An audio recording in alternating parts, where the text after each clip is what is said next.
Ассаламу алейкум қазақ елі. Жібек маталар комбинаты ауданында бәрі кішіті дейді. Соған келдім, мына жерде достықтың жанында Багратион деген дүкен, фирменный магазин деп қойыпты. Фирмалық дүкен или брендті дүкен деп жазу керек негізінен. Соны шыңғар көріп шығамыз, ескерту айтамыз. Сәлеметсіз. Қалыңыз қалай? Да. Вот. По-казахски не понимаете?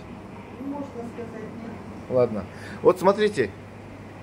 Вот это написано всегда свежее, да, вот должно быть на казахском языке, согласно закону о языках Республики Казахстан, статья 21. Вы же в курсе? И что вы мне хотите? Я хочу, чтобы вы передали вашему руководству, чтобы они прочитали закон Республики Казахстан. Я сомневаюсь, что они его не знают. Вот. Там люди грамотные, поддерживают. Нет, если люди грамотные были, таких ошибок бы они не делали бы. Но поговорить не о чем, да, больше? Как мне не о чем. Я радею за государственный язык Республики Казахстан. Я так и поняла. В это время это казахский язык является государственным языком. Конечно. Кто хочет так. Да. Поэтому вот эти все, согласно закону, должны быть на казахском. Названия, вот эти ценники, пельмени из мяса говядины, силит, нем тушпара надо на казахском, понимаете? Просто я это соответствующие органы фотографии сейчас сниму, отправлю, они уже будут принимать решение. Да. Вот акции. Акция на казахском это наухан. Например, я если не понимающий человек приду, как я узнаю, что это акция? Что это наухан? Да? Поэтому вы передайте. Но они, соответствующие органы будут об этом знать, конечно. Вот здесь написано нормально. Тәтті сары тұздалмаған сиыр майы. Вот написано нормально. Вот так должно быть везде. Пожалуйста, привет передайте. До свидания. Мне осылай. Қазақ еді. Түзеп жүру керек, кіріп қазір фотоға түсіріп алам. Мынаны жіберетін жерге жіберем. Ұрсыспай, айғайдаспай, мәдениетті түрде сөйлесе, ешкімге ешкім ештеңке айта алмайды. Заңды білу керек біріншіден.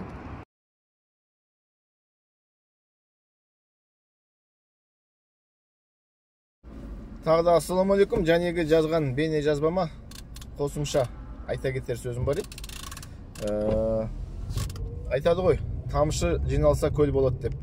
Жәнегі сияқты кішкентай кәсіпкерлер солардан басталса, бәрі заңды түрде Қазақстан Республикасының тілдері туралы заңына сәйкес құжаттамаларын, жазу, жазбаларын, тауарларын, атауларын бәрін мемлекеттік тілде жазса, содан басталып ары қарай соны көрнекті ақпарат дейді ғой, халық қарайды, халықтың көзі үйренеді деген сияқты, кейбір түсінбейтіндер түсінеді, жазылып тұр негізі. Бірақ тілде жазуға болады. Егер де өздеріңіз қалап тұрсаңыздар, онда орысша тілде де жазуға болады. Немесе басқа өзге тілдерде. Заңға сәйкес келіп тұрса, солай істеуге болады. Сондықтан осы бәрін айтатын. Кішігірім ИП айтады ғой, жеке кәсіпкер, соңген ана жауапкершілігі серіктестіктер бар неше сияқты. Солардың бәрлерінен осылай басталады. Отырған жерлеріңізде кішкентай бір дүңгіршектер бар, киоск дейді. Солардың бәрінен басталады. Бәрлеріңіз қараңыздар. Негізі сол айтарым.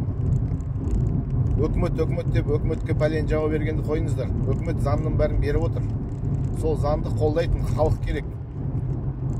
Халық ретінде кім? Осы кәсіпкерлер. Сіздер жұмыс істеп отырсыздар, ақшаларыңызды тауып отырсыздар, заңды сақтаңыздар. Жол ережесін бұзса, айыппұл салынады ғой. Сол сияқты. Мына жерде де айыппұл бар. 10 айлық көрсеткіш дейді ғой.